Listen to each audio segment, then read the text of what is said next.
When it comes to soup, I'm more of a bisque person myself, but it is really hard to deny that just classic soup you grew up on. Chicken noodle soup has that nostalgia, like right up there with homemade hot chocolate. When I eat it, it's like wrapping my insides in a throw blanket. And with every sip, just like internalizing my own little fireplace. I might have just sold myself into grabbing some hot chocolate. Hold on. We're gearing up for the winter, so we're adding more soups to the daily menu. We still want them hearty, we still want them special, and we're making this one travelable, carryable, packable, all the above. I originally made this soup.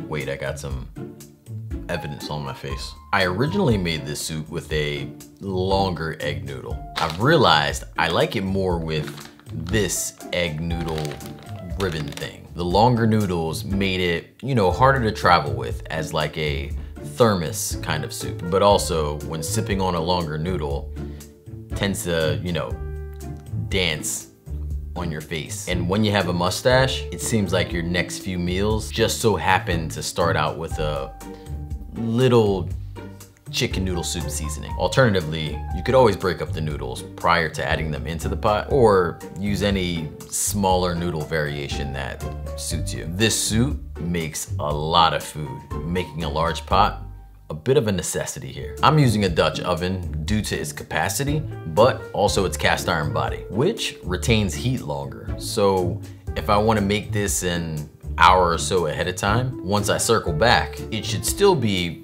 fairly warm without me needing to reheat it. Also, if you need to size it down, just slice the recipe in half. Now you should have something you can meal prep for the next 4 to 5 days. What scares me most about store-bought soup is the sodium content. Actually, it might be the ingredient list, but the sodium content it's kind of neck and neck there. So what I love about making my own is I can control that. We're using vegetable stock as a base, but you can use part stock and part water, and that's gonna help you control that sodium. Then I like to taste it along the way. This way I can make some quick changes with like a dash of salt. Our main protein in here is the soy curls, and I'll leave a link in the description to where I source mine from. For substitutions, if you do any of the plant-based meats out there, it seems there are plenty of options that may support your diet better if you're avoiding soy. You could also sub with chickpeas as a great protein source, or leave out the additional protein doing no substitutions and still enjoy something completely homemade. This recipe here you could find linked in the description or at my website, makeitdairyfree.com. Thank you so much for tuning in. Until next time, believe in good. Peace.